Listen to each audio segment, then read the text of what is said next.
Bismillahirrahmanirrahim. Assalamualaikum warahmatullahi wabarakatuh. Bismillah walhamdulillah. Wassalatu wassalamu ala rasulillah, amma ba'd. Dewan juri yang saya muliakan, sahabat Pesyar dimanapun anda berada, yang dirahmati oleh Allah subhanahu wa ta'ala. Sahabat Pesyar yang dirahmati oleh Allah, Indonesia dengan mayoritas umat muslim, dengan potensi dana zakat, infak, sodakoh, dan wakaf yang sangat besar. Badan Amil Zakat Nasional tahun 2025 menyebutkan bahwa potensi dana zakat, infak, sodakoh mencapai ratusan triliun per tahun. Potensi besar ini sangat luar biasa apabila kita optimalisasikan. Pasti kita akan menghentaskan kemiskinan dan membangun kuat ekonomi umat. Namun realitanya, pengelolaan ZISWAP di Indonesia masih menimbulkan beberapa masalah sampai-sampai menghilangkan fungsinya.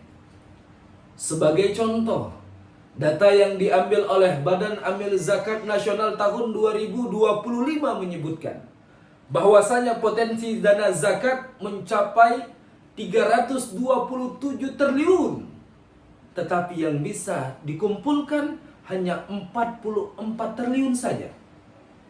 Ini cuma dari 13% dari fungsinya. Belum lagi kesenjangan signifikan antara potensi dan realisasi penghimpunan. Meskipun potensinya sangat besar, tetapi realisasinya dari beberapa lembaga daerah-daerah cuma tercatat sebagian kecil saja.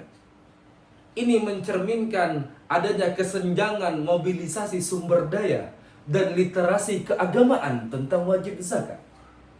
Berangkat dari sinilah tertarik hati saya untuk menyampaikan tausiah dengan judul mengoptimalisasikan ZISWAP sebagai penguatan ekonomi umat. At-Taubah ayat 103, Allah ingatkan, A'udzu billahi minasyaitonir rajim. Khudh min amwalihim shadaqatan tutahhiruhum wa tudzakkihim biha. Al-ayah. Ambillah zakat dari sebagian harta mereka guna mensucikan dan membersihkan jiwa mereka. Imam Ibn Katsir dan Tafsirul Qur'anil Azim juz ketiga halaman 202 sampai 203 menjelaskan asbabun nuzul dari ayat ini, menceritakan dulu banyak orang yang beriman kepada Allah dan Rasulnya, tapi mereka tidak mau menunaikan zakat. Kenapa mereka tidak mau? Dr. Wahba Az-Zuhaili dalam kitab At-Tafsirul Munir menjelaskan, yakhafuna ay yanqusa min malihim, karena mereka takut hartanya berkurang. Padahal ada hikmah yang sangat luar biasa kalau kita menunaikan zakat. Tutahhiruhum wa tudzakkihim biha. Muhammad Abu Zahra dalam kitab Zahratut Tafsir menjelaskan, maksud dari ayat ini agar kita terhindar dari akhlak yang jelek. Rasulullah sallallahu alaihi wasallam bersabda, hadis yang diriwayatkan oleh Imam Muslim, ma naqasa malun bi shadaqatin bal yazdadu. Tidak akan pernah berkurang harta yang disedekahkan, akan tetapi bertambah. Maka ayat ini menjelaskan kepada kita bahwasanya zakat bukan ibadah individual, akan tetapi memiliki kekuatan yang besar, yaitu membangun ekonomi umat. Maka timbul pertanyaan, bagaimana kita mengelola ZISWAP sebagai fungsinya? Paling tidak ada 3 pilar yang harus kita lakukan. Pilar yang pertama, masyarakat harus diberitahu bahwasanya zakat bukan beban atau pajak tambahan, akan tetapi investasi keberkahan. Al-Baqarah 261 Allah ingatkan, mathalul ladzina yunfiquna amwalahum fi sabilillah kamasali habbatin ambatat sab'a sanabil fi kulli sumbulatin mi'atu habbah. Bahwasanya orang yang bersedekah bagaikan menanam sebuah pohon tumbuh menjadi 7 tangkai dan berbuah 100. Bahkan menurut syariat, kalau harta yang tidak dizakati itu penyakit, bahkan membawa mudarat bagi pemiliknya.